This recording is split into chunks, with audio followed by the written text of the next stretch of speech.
오늘 룻기 3장에서는 나오미의 전혀 다른 모습을 보게 됩니다. 이전에 그녀가 모압 땅에서 두 아들을 잃고 났을 때 그 큰 허망함과 슬픔으로 인해서 베들레헴에 펼쳐진 그 축복들, 그 풍년의 소망을 잘 두지 못했었습니다. 그리하여 그녀는 베들레헴에 와서도 자신의 모습들을 한탄하며 자책하는 모습을 보였었는데요. 하나님께서 이러한 나오미의 모습을 보시면서 어떻게 행하셨는지요? 우리는 기억하건대 하나님은 나오미를 책망하거나 버리지 않으셨습니다. 오히려 그 반대로 나의 사랑하는 딸을 하나님의 집으로 초대하고 그녀에게 풍족한 먹을거리를 준비하셨고 또한 그녀가 기쁨과 소망을 회복할 수 있도록 강한 자 보아스를 예비하셨음을 우리는 볼 수 있습니다. 이제 그녀는 그 이름의 정체성대로 하나님의 기쁨을 회복하였습니다. 기쁨을 회복한 자 나오미, 또 믿음의 동반자 룻, 그리고 강한 자 보아스가 자신의 정체성대로 살아갈 때 그들의 삶에 어떠한 회복의 반전이 일어나는지 우리 함께 오늘의 말씀을 보기 원합니다. 첫 번째, 회복된 자는 더 이상 지체하지 않습니다. 나오미는 7개의 동사를 사용하여서 매우 급히 룻이 행할 일들을 알려주는데요. 깨끗이 씻으라, 기름을 바르라, 옷을 입으라, 그리고 타작마당으로 내려가라, 보아스를 기다려라, 그가 누울 때 함께 들어가서 누우라. 이렇게 급히 룻이 행할 일들을 이야기해주는 나오미의 모습을 보게 됩니다. 나오미가 이처럼 지체하지 않고 룻에게 명령한 이유는 바로 룻이 복되게 하기 위함이었습니다.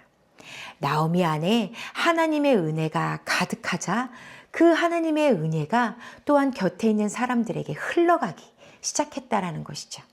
나오미는 자신의 모습만 바라보고 있었는데 하나님께서 눈을 들어 이제는 곁에 있는 사람들에게 그 하나님의 은혜의 충만함을 나눠줄 수 있는 자로 세우기 시작하셨다라는 것입니다. 나오미는 룻에게 기름을 바르고 옷을 갈아입히고 그녀의 과부의 삶을 깨끗이 씻어주면서 복된 인생으로 초대하고 나아가도록 인도하고 있는 것이죠. 이와 같이 나오미의 회복은 성령께서 주시는 회복임을 우리가 말씀에서 깨달아 알 수 있습니다. 오늘 함께 읽었던 룻기 2장 23절을 보면 성경은 의도적으로 룻이 보아스의 밭에서 얼마만큼의 시간 동안 그 곡식을 취하며 은혜를 얻었는지를 기록해주고 있습니다. 이 시기는 초실절부터 7실절의 시기로 50일의 시기를 이야기합니다. 보리추수와 밀추수가 이를 때까지입니다. 그 시간을 다시 말하면은 바로 오순절인 것이죠.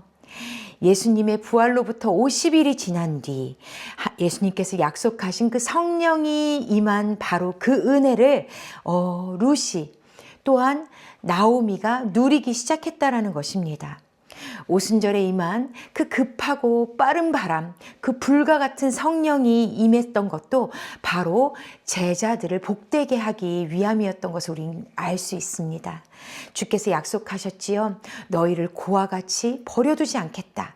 내가 너희에게로 오시겠다. 그 말씀하신 그 임마누엘의 축복이 이루어진 것처럼 바로 나오미도 하나님의 영으로 회복되자 그 은혜를 지체 없이 룻에게 흘려보내기 시작했다라는 것입니다. 우리도 이와 같이 성령의 은혜를 충만히 누리기 위해서는 앞으로 이루어질 모든 은혜를 하나님께 내어 맡기는 태도가 참으로 중요합니다. 나오미는 룻을 준비시키며 이렇게 말하는데요. 우리 함께 4절의 말씀을 읽도록 하겠습니다. 그가 누울 때에 너는 그가 눕는 곳을 알았다가 들어가서 그의 발치 이불을 들고 거기 누우라. 그가 너의 할 일을 너에게 알게 하리라 하니. 아멘이죠. 우리가 성령을 따라 행하다가도 실수하는 것은 모든 과정과 결과를 다 내 뜻대로 생각하고 계획하기 때문입니다. 우리의 작은 한계로는 하나님의 일의 방식, 그 시간, 그 어떠한 결과를 제한할 필요가 없는 것입니다. 다 열어두면 되는 것이지요. 우리는 기쁨으로 지체 없이 순종할 만큼의 것까지 이루면 되고 그 이후의 것은 하나님께서 이루시도록 우리는 믿음으로 바라봐야 하는 것입니다. 복과 안식은 우리의 열심으로 주어지는 것이 아니라 바로 하나님으로부터 오는 것이기 때문입니다. 이것을 깨달은 나오미는 룻에게 그가 마땅히 행할 일, 그리고 그 이후에 믿음으로 바라볼 것까지 가르쳐주고 있습니다. 하나님께서 우리의 삶도 이처럼 성령으로 가득하게 하시사 하나님의 복을 나누는 자로 세우셨음을 믿으시기 바랍니다. 아멘. 자, 두 번째, 강한 자는 힘을 질서 안에서 복되게 사용합니다. 룻은 나오미의 말 그대로 순종하여서 보아스의 밭으로 갔지요. 그리고 보아스를 기다렸다가 추수의 즐거움으로 가득 찬 보아스의 곁에 살포시 누웠습니다. 그리고 겸손히 룻은 자신이 종된 자라고 이야기하며 보아스는 자신의 기업물을 자라고 고백하게 됩니다. 기업물을 자라는 것은 바로 고엘이라는 단어를 사용하는데 이는 구속자라는 뜻입니다. 기업물을 자는 가족과 친족의 권리를 보호해주는 역할을 하는 사람입니다. 예를 들자면 억울한 죽음을 당했을 때 대신 복수를 해준다거나 혹은 대가를 대신 지불해서 잃어버렸던 땅을 되찾게 해주는 그런 역할을 하는 사람이라는 것입니다. 특별히 고대 이스라엘은 농업이 주요 생계수단이었기 때문에 땅이 매우 중요했습니다. 땅은 생명과 직결된 것이었습니다.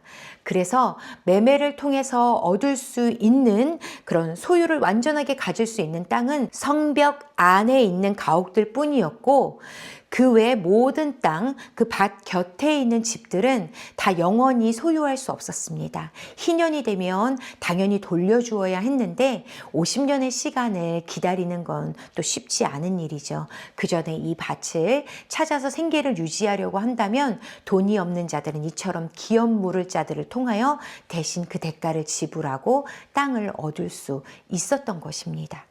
그래서 룻은 그 간청을 보아스에게 한 것이죠. 보아스는 이런 갑작스러운 일들에 놀랐습니다. 하지만 오히려 자신을 찾아와 준 그 룻의 용기를 축복하였습니다. 그리고 룻을 두렵지 않도록 그를 다독이고 또 위로하였지요. 그리고 또 룻의 간청대로 자신이 행할 것을 약속하기까지 합니다. 자, 보아스가 룻에게 행한 말, 우리 10절과 11절의 말씀 읽어보도록 하겠습니다. 그가 이르되 내 딸아 여호와께서 너에게 복 주시기를 원하노라. 너가 가난하건 부하건 젊은 자를 따르지 아니하였으니 너가 베푼 인애가 처음보다 나중이 더하도다. 그리고 이제 내 딸아 두려워하지 말아라. 내가 너의 말대로 너에게 다 행하리라. 너가 현숙한 여인인 줄 나의 성읍 백성이 다 아느니라. 룻의 상황과 출신은 이방 여인입니다. 아무것도 기대할 것이 없는 자이지요. 그러나 보아스는 룻의 배경이 아니라 룻의 중심과 그의 삶을 보았습니다. 그녀가 어디에 있든지 하나님을 경외하는 사람인지 보아스는 알았고 또 그녀가 그의 삶과 그의 가정에 신실하게 충성되어 일하는 자임을 보았습니다. 그리고 또 누구에게나 인정받는 현숙한 여인인 줄도 보아스는 알았습니다. 때문에 보아스는 기꺼이 모압 여인이었던 룻, 과부였던 룻, 그 여인의 구속자가 되어주기로 자신의 마음을 확정하고 약속한 것입니다. 보아스는 자신이 가진 힘을 함부로 사용하지 않았습니다. 오히려 더욱 질서 있고 지혜롭게 사용합니다. 보아스는 하나님을 경외하는 자였기 때문입니다. 그리하여 자신의 온 마음으로 룻에게 복을 또한 나오미처럼 베푸는 자가 된 것이지요. 이렇게 아무도 없는 어두운 밤에 찾아온 룻에게 보아스는 감정대로 행하지도 않았고 또 그것을 사람들에 알려서 룻이 수치를 당하지도 않게 해줍니다. 룻이 두렵지 않도록 보아스는 오히려 자신이 아침부터 행할 일을 차근차근 가르쳐주기 시작합니다. 자신보다 더 가까운 기업 물을 자가 있다는 것을 보아스는 알았기 때문에 그에게 먼저 묻겠다고 합니다. 그리고 그가 그것을 거절할 시 반드시 자기가 그 구속자로서의 역할을 이행하겠다고 룻에게 약속해 주는 것이죠.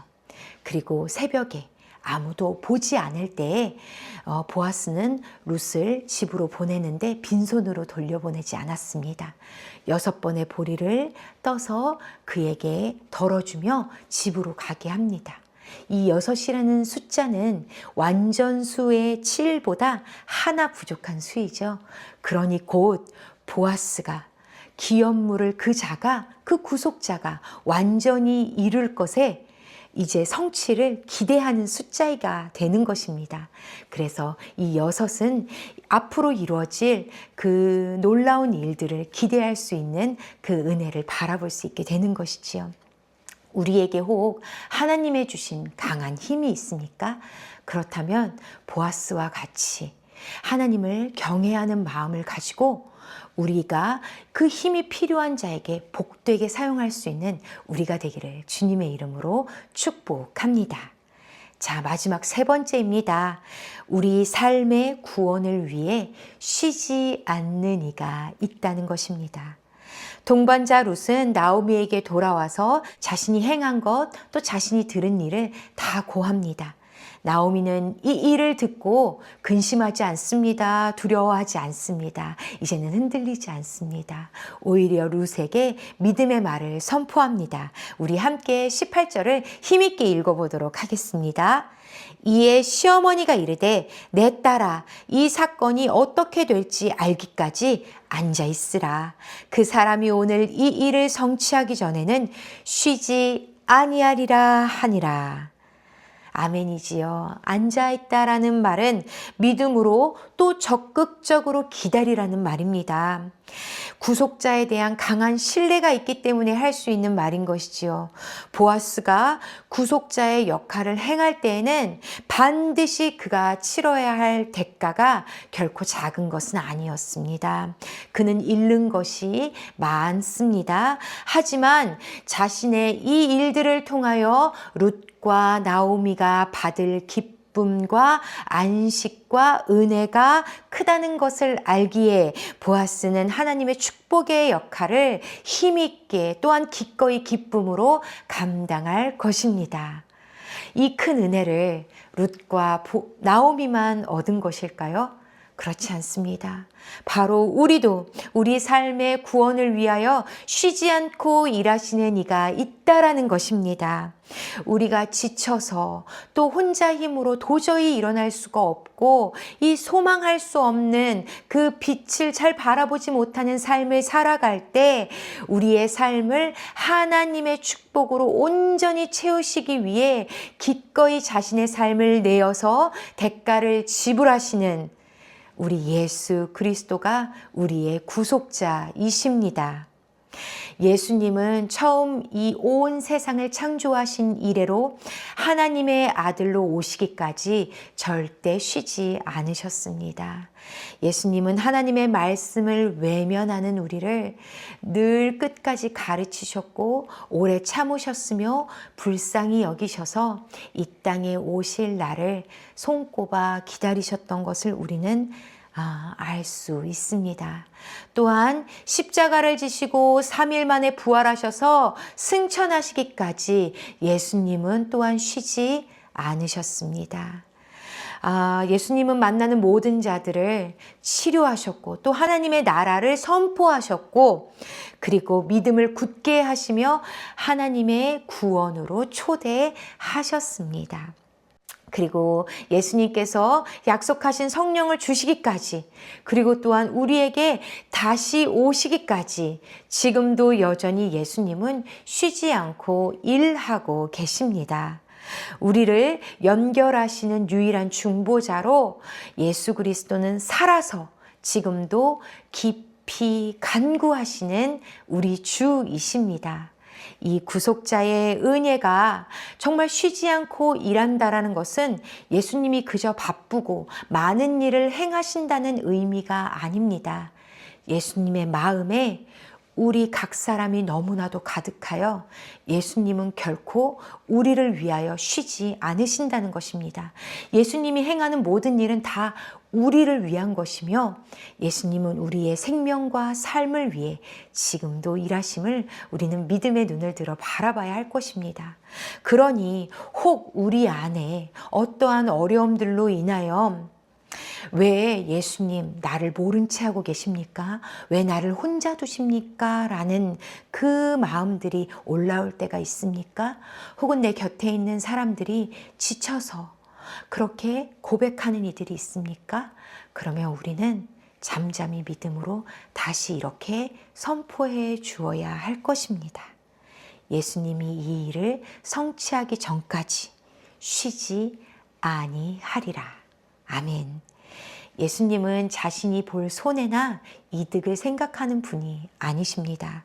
그저 우리를 사랑하셔 자기를 다 내어주시는 그런 주이십니다. 그런 참 구속자 되십니다. 주님의 그 쉬지 아니하심을 우리는 바라봐야 합니다. 우리는 주님의 사랑을 이미 받은 자요. 또한 더 주실 은혜들이 아직도 남아있기 때문에 우리는 기뻐할 수 있고 그 은혜로 주님을 믿을 수 있습니다.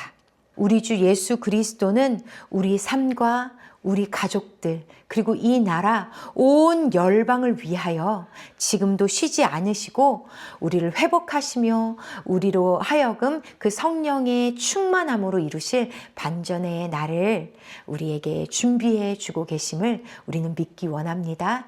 그러니 우리가 정말 주께서 우리에게 부어주시는 은혜의 때에 우리도 지체 없이 일어나기를 원합니다.